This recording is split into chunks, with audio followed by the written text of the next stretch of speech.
Yan mga bro, so meron tayong mga ginagawa dito. Ayan ating mga kapatid na mga pangit. Meron tayong mga smash dito, mga puro smash to. Smash. Yan mga smash. Smash time. Tapos meron tayo ditong Raider J mga bro na malala na ang tama nito mga bro ng Raider J. Kasi yung prime kumakadyut yan. Bali sobrang ingay niyan.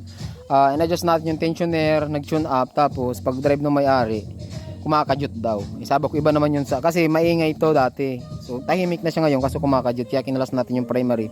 Pinabili natin. At yung Rouser 180, ito yung mga customer natin na dumadayo pa ito ng Laguna. Ito ay maganda na naman ito mga bro. Patay, ba't nawala ng power? Ano nangyari dito? Baka fuse, sumabog. Umaandar na ito eh. Tapos, ayun yung isa dun. Tayahan ka mo dyan.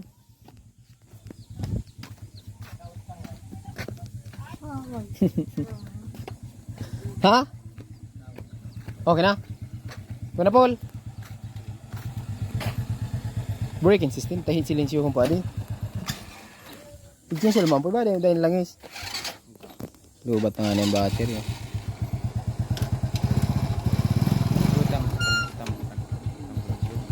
Nota. Ito tanaw. Kaya ba ka sumangga pag-ikot? Ito ba kalit yung naging?